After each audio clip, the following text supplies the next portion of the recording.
Hi everyone. तो आज हम स्टार्ट कर रहे हैं ह्यूमन रिप्रोडक्शन। ह्यूमन रिप्रोडक्शन में बेसिकली पिछली क्लास में जो है फर्टिलाइजेशन तक हो गया था, यानी फर्टिलाइजेशन मेरा कंप्लीट हो गया था। उसके बाद इम्प्लांटेशन बचा था। तो आज हम इस क्लास में कवर करेंगे इम्प्लांटेशन।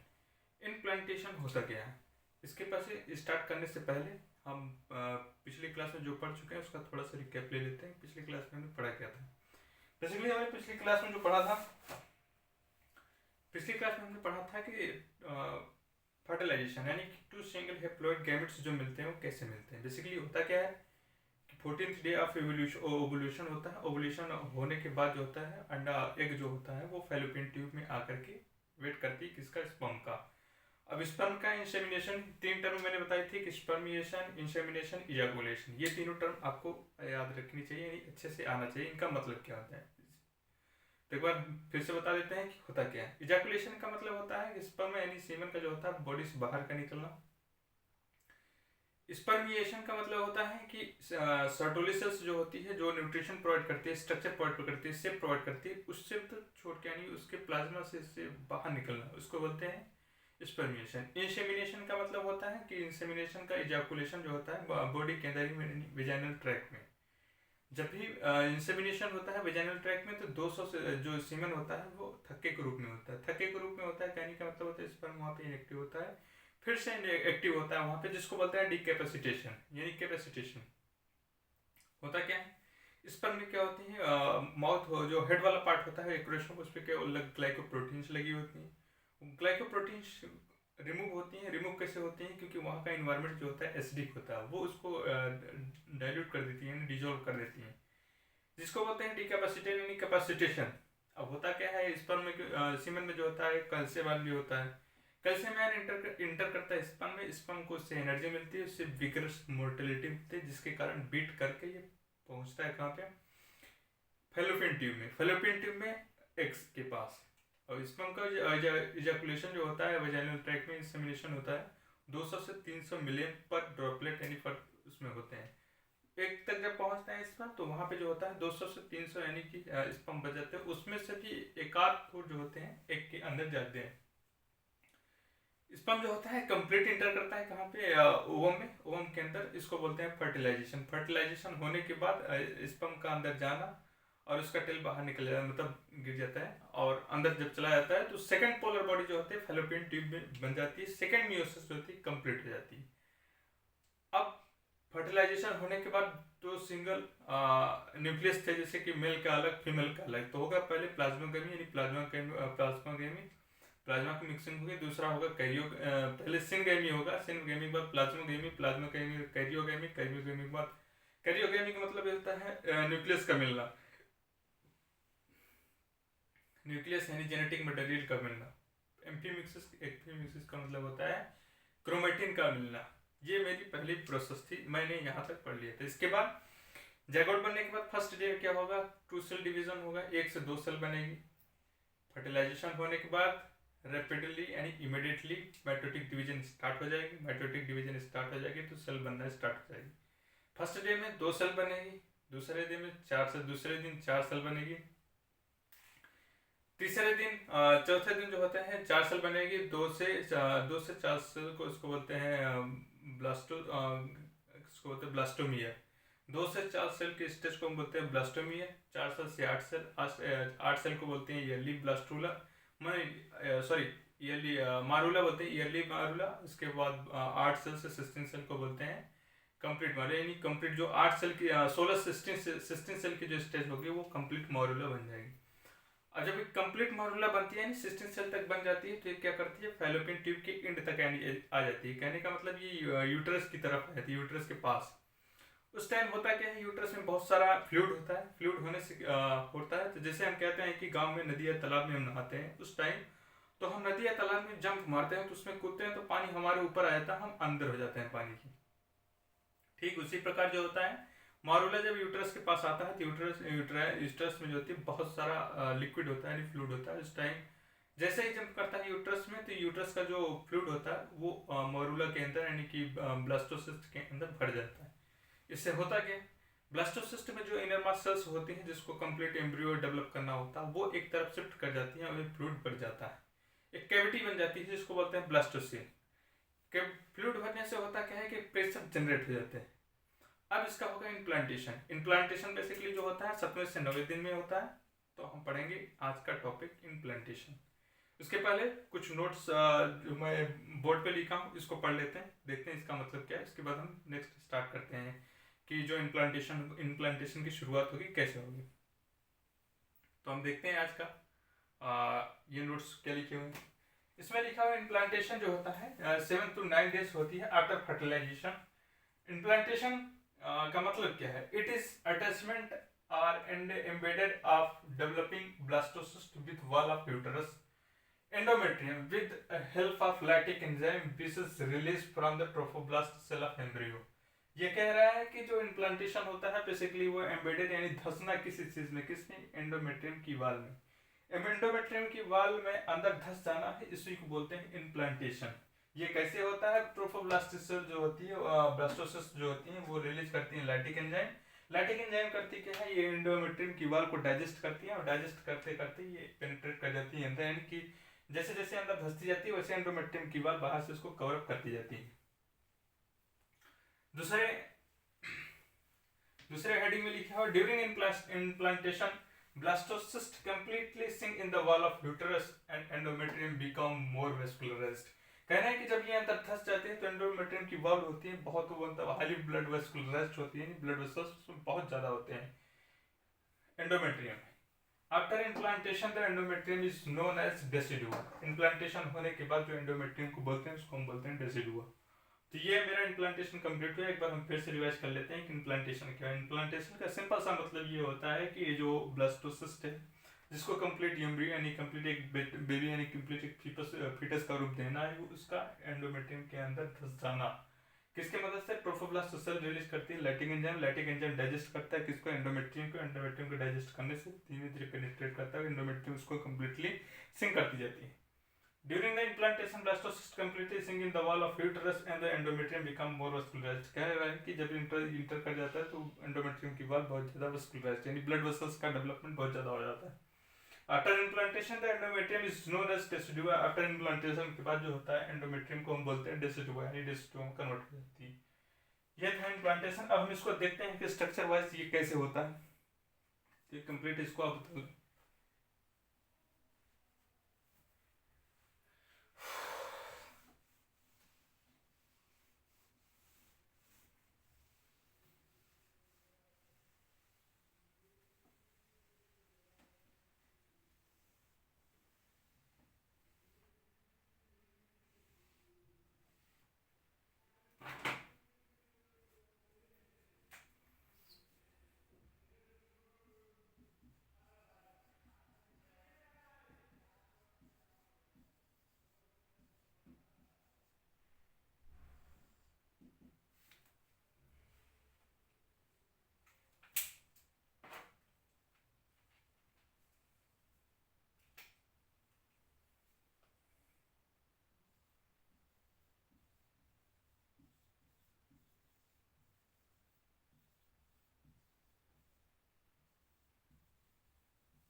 हम पढ़ रहे हैं हैचिंग ऑफ जोना पेलिस्टिडा यानी रिमूवल ऑफ जोना पेलिस्टिडा की जोना पेलिस्टिडा की लेयर कैसे हटती है। जैसे इससे अगर हम देखते हैं कि जैसे मुर्गी के अंडे से जो चूजा निकलता है उसको फोड़ करके यानी बाहर निकलता है, सेम उसी टाइप में जो होता है जोना पेलिस्टिडा के लेयर से जो होती है टूट करके बाहर निकलती है ब्लास्टोसिस्ट।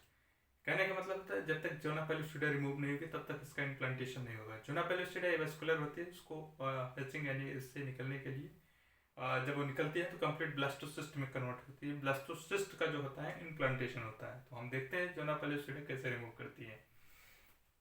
तो ये जोना पेलिस्टिडा बाहर की लेयर होती है, ट्रोपोब्लास्ट सेल्स होती है, इनर मास सेल्स होती हैं। तो क्या होती क्या है, मॉरुला की स्टेज, ये मॉरुला वाली स्टेज है।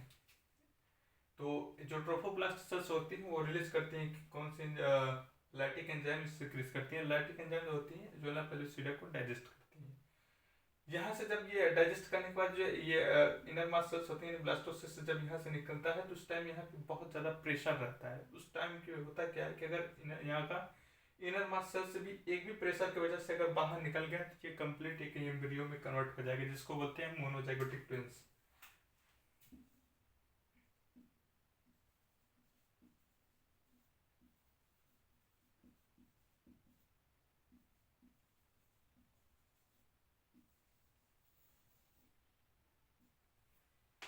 यहाँ की एक भी सेल जो होगी अगर यहाँ से टूट करके बाहर निकल गई तो कंप्लीट एम्ब्रियो में कन्वर्ट हो जाएगी, जिसको बोलते हैं मोनोजाइगोटिक ट्विंस यानी जुड़वा बच्चे। सेम हो गए।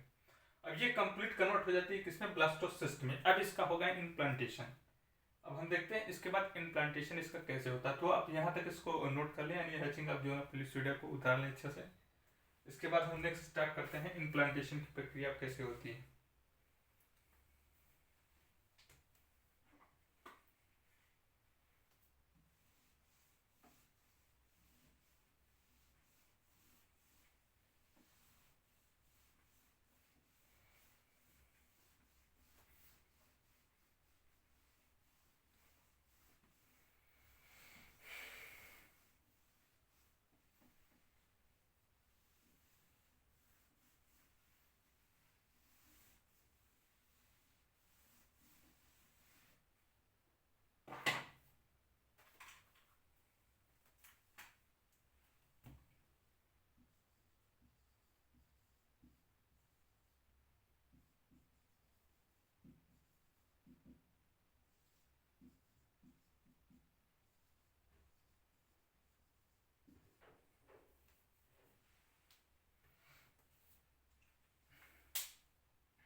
ये मेरा कंप्लीट इम्प्लांटेशन खत्म होता है यहाँ पे, मतलब इम्प्लांट यहाँ से स्टार्ट हो जाता है, इम्प्लांटेशन हो जाता है। तो हम पढ़ रहे हैं आज का टॉपिक है इम्प्लांटेशन। तो हम देख रहे हैं कि इम्प्लांटेशन कैसे होता है। तो हम स्टार्ट करते हैं आज की क्लास। ये है ब्लास्टोसिस्ट। ब्लास्टोसिस्ट का होगा इम्प्लांटेशन। ब्लास्टोसिस्ट के अंदर जो है ये इनरमोस्ट सेल है।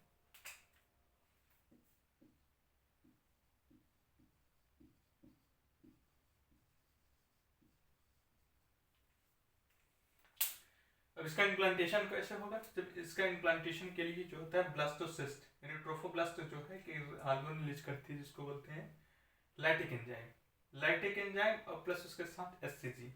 लैक्टिक एंजाइम क्या करता है? ये एंडोमेट्रियम की वाल को क्या करता है? डाइजेस्ट करता है। डाइजेस्ट करते करते जैसे जैसे पेनिट्रेट अंदर करता चला जाता है और एंडोमेट्रियम की वाल जो होती है इसको कवर अप करती चली जाती है। यानी कि जो ब्लास्टोसिस्ट है ये मतलब अंदर इंटर करता जाता है, यानी एम्बेडेड में धंसता जाता है। एंडोमेट्रियम की वाल इसको सिंक करती जाती है, यानी वहां से ढकती जाती है। अब इसके साथ साथ जो होता है एक हार्मोन और रिलीज करता है जिसको बोलते हैं एससीजी यानी ह्यूमन कोरियोनिक गोनाडोट्रोपिन। ये क्या करते हैं? इसको बोलते हैं प्रेगनेंसी यानी प्रेगा जो टेस्ट होता है। अगर किसी महिला की अगर प्रेगनेंसी ऐसा बोलते हैं कि मेंस्ट्रुअल साइकिल महीने में रुक गई है या नहीं आ रही है, वो ऐसा उनको ऐसा लग रहा है कि हमें प्रेगनेंसी कंसीव हो गई, तो वो करते क्या है कि जो कार्ड आता है मार्केट में अवेलेबल है उसमें क्या होते हैं पर्टिकुलर एंजाइम होते हैं जिसको एंजाइम सबस्ट्रेट यानी कि बाइंड करते हैं और उससे पता चल जाता है, उसमें कलर प्रोड्यूस होता है तो उससे पता चल जाता है कि ये प्रेगनेंसी कंसीव हो गई। तो वो यही हार्मोन है एससीजी। अब एससीजी का टेस्ट कैसे होता है हम उसको देखते हैं कि जब ये कम्प्लीटली एम्बेडेड हो जाती है एंडोमेट्रियम, ये लास्ट वाली जो अंदर थी, ये बाहर वाली जो लेयर होती है पेरीमेट्रियम होती है, बीच वाली लेयर होती है मायोमेट्रियम होती है। मायोमेट्रियम ये स्ट्रॉन्ग कॉन्ट्रेक्शन करती है ड्यूरिंग बर्थ, यानी कि जब बेबी का बर्थ होता है उस टाइम ये कॉन्ट्रेक्शन कराती है। अंदर वाली लेयर जो होती है वो एंडोमेट्रियम होती है। एंडोमेट्रियम जो होता है हो रहा है इसका इम्प्लांटेशन। तो दोनों साथ साथ रिलीज करते हैं। लैक्टिक एंजाइम भी रिलीज करती है एससीजी। जब लैक्टिक एंजाइम इसको डाइजेस्ट करता है एससीजी, जब इसको एंटर करता है एम्बेडेड यानी इम्प्लांट होता है, तो एंडोमेट्रियम की वाल जो होती है यहाँ पे बहुत हाईली ब्लड वेस्कुलराइज्ड होती है। तो ये जब यहाँ से एससीजी निकलता है तो एससीजी निकलने के बाद ये ब्लड वेसल्स में जाना स्टार्ट होता है। ब्लड वेसल्स के थ्रू यूरिन में निकलना स्टार्ट हो जाती है। यूरिन में जब निकलना स्टार्ट हो जाती है तो अगर किसी की मेंस्ट्रुअल साइकिल अगर स्टॉप हो गई है, बंद हो गई है, तो उसको ऐसा प्रतीत हो रहा है कि हमें प्रेगनेंसी कंसीव हो गई है, तो उनको टेस्ट कराती हैं। तो प्रेगा टेस्ट जिसको बोलते हैं, मार्केट में अवेलेबल है। वो कार्ड लेकर के यूरिन का थोड़ा सा यानी एक दो ड्रॉपलेट उस पर डालती हैं तो एंजाइम सबस्ट्रेट बाइंड करता है, तो पर्टिकुलर एक कलर प्रोड्यूस करता है जिससे पता चलता है कि प्रेगनेंसी कंसीव हो गई है। ये एक टेस्ट है जो हर जगह मतलब घर पे भी कर सकती हैं। वो यूरिन के थ्रू होता है, क्योंकि जैसे जैसे इम्बेडेड होता जाता है तो एससीजी जो होता है ब्लड वेसल्स में जाता है, ब्लड वेसल्स के थ्रू जो होता है यूरिन के थ्रू जो होता है बाहर निकलना स्टार्ट हो जाता है। तो यूरिन से आप पता कर सकते हैं कि प्रेगनेंसी कंसीव हुई या नहीं। तो ये मेरा इम्प्लांटेशन कंप्लीट हो गया। इसके बाद हम देखेंगे कि डेवलपिंग कैसे होती है, तो आप इसको उतार लें।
तो ये जो प्रोसेस है इम्प्लांटेशन, यानी इम्प्लांटेशन होने के बाद जो होती है ट्रोफोब्लास्ट सेल्स जो होती है सिंस ट्रोफोब्लास्ट यानी कन्वर्ट हो जाती है किसमें, विल्लाई में, ये यानी कोरियोनिक विल्लाई जो बनाती है। और जो साइटोट्रोफोब्लास्ट होती है ये अपने आप को मॉडिफिकेशन नहीं करती है। सिंस जो विल्लाई है सिंस ट्रोफोब्लास्ट यानी मॉडिफिकेशन बन जाती है ट्रोफोब्लास्ट, और जो साइटोट्रोफोब्लास्ट है मॉडिफिकेशन नहीं करती है। इन दोनों को मिलकर बोलते हैं ट्रोफोब्लास्ट, यानी दोनों तो सेल्स होती हैं जो बोलते हैं इसको ट्रोफोब्लास्ट। इन ट्रोफोब्लास्ट की मॉडिफिकेशन है।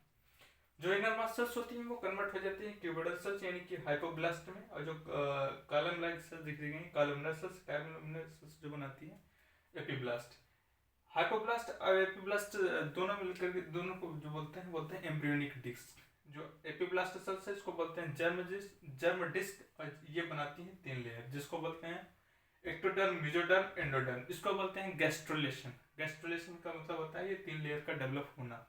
फिर से हम बता देते हैं कि इम्प्लांटेशन होने के बाद ट्रोफोब्लास्ट मॉडिफिकेशन हो जाती है किसमें, ट्रोफोब्लास्ट में।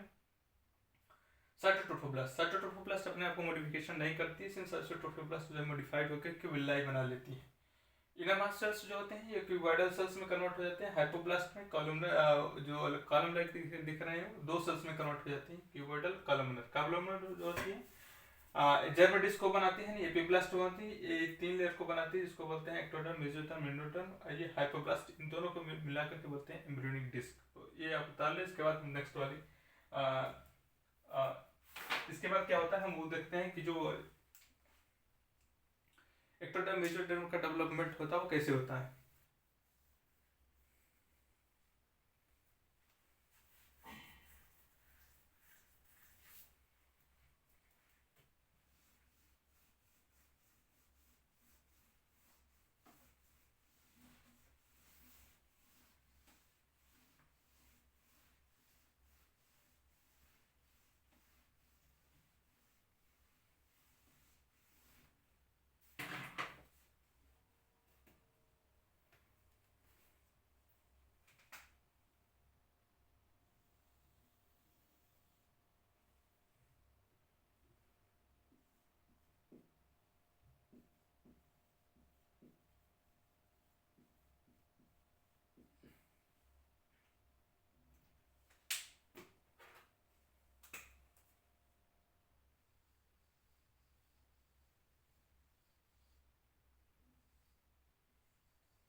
तो ये जो मेरा 15 डे पे होता है जिसका गैस्ट्रुलेशन फॉर्मेशन होता है, ये गैस्ट्रुलेशन 15 डे का स्ट्रक्चर ऐसा होता है। 15 डे में होता क्या है, हाइपोब्लास्ट एपिब्लास्ट हाइपोब्लास्ट नीचे वाली एक सेल को बना लेती हैं, और एपिब्लास्ट जो होता है एमनियोटिक फ्लूइड के। एपिब्लास्ट सेल्स जो होती है फॉर्मेशन ऑफ 3 जर्म लेयर जिसको बोलते हैं गैस्ट्रुलेशन। अब हम ये देखेंगे कि गैस्ट्रुलेशन होती कैसे, 3 जर्म लेयर का फॉर्मेशन कैसे होता है।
जो हम पढ़ रहे हैं गैस्ट्रुलेशन, गैस्ट्रुलेशन क्या होती है? Formation of three germ layer. ये कुछ इंपॉर्टेंट पॉइंट्स जो आपको याद रखें। गैस्ट्रुलेशन होता क्या है? It is the first major event on the of the third week of development. ये कैसे कब होता है? थर्ड वीक में होता है, थर्ड वीक में डेवलपमेंट होती है। It is occurs about the 15th day of fertilization. ये कब होता है? फर्टिलाइजेशन के 15वें दिन बाद, 15वें दिन बाद ये स्टार्ट होता है। फॉर्मेशन कैसे होता है? पहले क्या बनती है? एंडोडर्म बनती है, फिर मेसोडर्म बनती है, फिर एक्टोडर्म बनती है। Gastrulation being with the formation of primitive stick on the surface of epiblast. Epiblast की जो लेयर होगी उस पे प्रिमिटिव स्टिक यानी छड़ी टाइप में एक संरचना बनेगी, और बनने के बाद होगा क्या? During the gastrulation three germ layer are form by the morphogenetic movement of blastomere. Blastomere क्या करती है? मूवमेंट करती है, मॉर्फोजेनेटिक टूट टूट के बाहर बनती है, बाहर उसको स्टिक कर लेती है। तो एक बार फिर से देख लेते हैं होता क्या है। Gastrulation it is the first major event of the third week development. It occurs about 15th day of fertilization. Fertilization के 15वें दिन बाद स्टार्ट होती है। थ्री जर्म लेयर का फॉर्मेशन होता है। फर्स्ट जो होती है एंडोडर्म होती है, सेकंड जो होती है मेसोडर्म होती है, थर्ड जो होती है एक्टोडर्म होती है। Gastrulation being with the formation of primitive stick on the surface of epiblast. उस पे एपिब्लास्ट के सेल्स के ऊपर जो होती है प्रिमिटिव स्टिक बन जाती है। During the gastrulation three germ layer are form by the morphogenetic movement of blastomere. Blastomere का जो होता है एपिब्लास्ट जो सेल्स होती हैं उस पर प्रिमिटिव स्टिक बन जाती है, छड़ नंबर संरचना बन जाती है, और उसका जो होता है मॉर्फोजेनेटिक मूवमेंट होता है। ब्लास्टोमेयर का जो होता है मॉर्फोजेनेटिक मूवमेंट होता है, वो थ्री जर्म लेयर का फॉर्मेशन हो जाती है। बाद में यही थ्री जर्म लेयर ये कन्वर्ट हो जाती है कंप्लीट एम्ब्रियो में। तो इसके बाद हम देखते हैं कैसे स्टार्ट होती है। तो आप यहाँ तक नोट्स कर लीजिए।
तो हमने पढ़ा है कि अभी जो है एपीब्लास्ट सेल में जो होते हैं प्रिमिटिव स्टिक बन जाती है, कुछ इस टाइप की संरचना बन जाती है। Initiation of gastrulation, gastrulation start हो जाता है।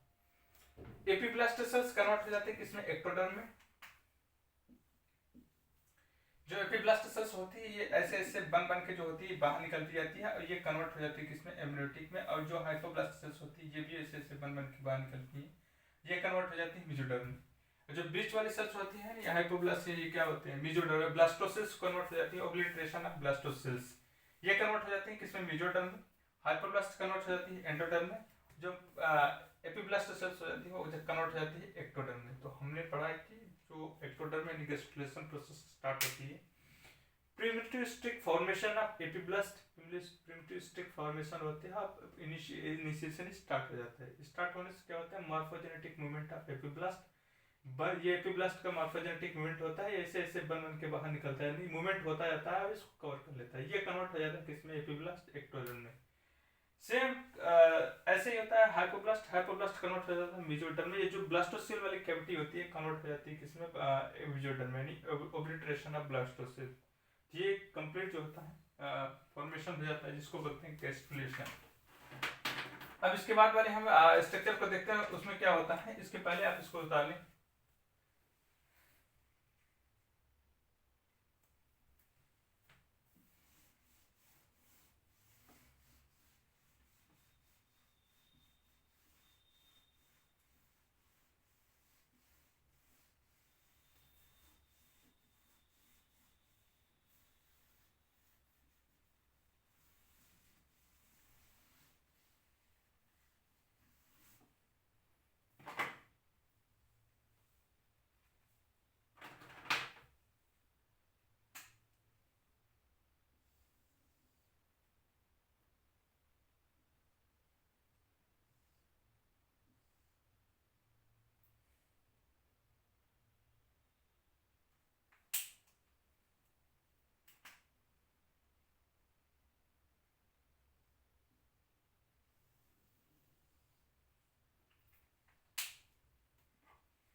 तो हमने पढ़ा gastrulation. Gastrulation formation of three layer. ये जर्म लेयर है, पहले बनती है एक्टोडर्म, मेसोडर्म, एंडोडर्म। ये पहले स्ट्रेट आती है, ये उसकी एक फोल्डिंग है, ये ऐसे फोल्ड कर जाती है। फोल्ड करने से क्या होता है, ये योग सेक बन जाता है। बाहर वाली जो होती है एक्टोडर्म होती है, इसके अंदर वाली मेसोडर्म, इसके बाद एंडोडर्म। ये जो बीच वाला पार्ट दिख रहा है ये बन जाता है ब्लास्टोमियर। ब्लास्टोमियर बाद में कन्वर्ट हो जाता है किसमें, माउथ और एनस में। बीच की जो कैविटी है जिसको बोलते हैं आर्केंट्राइनल प्रिमिटिव गट, और ये जो वाला पार्ट दिख रहा है इसको बोलते हैं योग से। ये बीच वाला पार्ट से फ्लूइड फील्ड भरा हुआ है जिसको बोलते हैं एम्ब्रियोटिक फ्लूइड। तो मैंने ये क्या नाम है गैस्ट्रुलेशन की प्रोसेस मैंने बता दी कि अब इसको बाद देखेंगे कि एम्ब्रियो डेवलपमेंट कैसे होता है। एक्टोडर्म, मेसोडर्म, एंडोडर्म पहले ऐसे स्ट्रेट चैन बनती है, फिर इसके बाद जो होती है इसकी फोल्डिंग हो जाती है। फोल्डिंग होने के बाद जो होती है एक्टोडर्म, मेसोडर्म, एंडोडर्म बन जाती है। ये योग सैक में कन्वर्ट हो जाता है, ये प्रिमिटिव आर्केंट्राइनल प्रिमिटिव गट में कन्वर्ट हो जाती है। और जो फ्लूइड फिल्ड कैविटी होती है इसको इम्यूनिटी फ्लूइड बोलते हैं। जो होल लाइक स्ट्रक्चर दिख रहा है, गट लाइक स्ट्रक्चर दिख रहा है, ये होता है ब्लास्टोमियर। ब्लास्टोमियर कन्वर्ट हो जाता है किसमें, बाद में एनस और माउथ में। इसके बाद वाली स्ट्रक्चर देखते हैं कि उस बाद वाली स्ट्रक्चर में क्या होता है।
जो प्रिमिटिव स्टिक के बाद 3 जर्म लेयर बनने के बाद जो होती है लास्ट वाला प्रोसेस है जिसमें मेरा कंप्लीट एम्ब्रियो बन जाता है।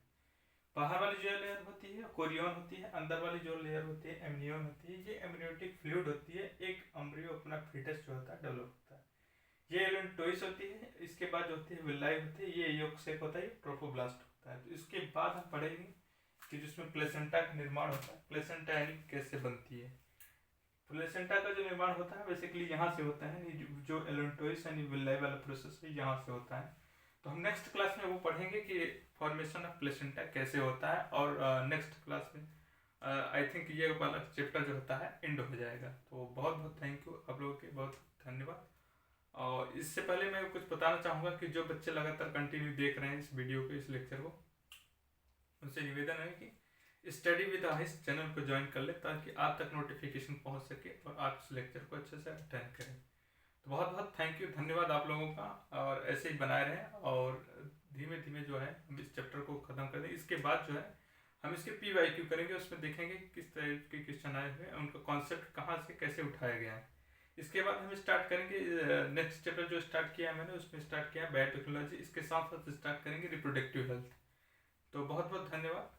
आज तक जो मेरा सफ़र है यहीं तक है। इसके बाद नेक्स्ट क्लास में हम पढ़ेंगे कि जो प्लेसेंटा यानी प्लेसेंटा का निर्माण कैसे होता है।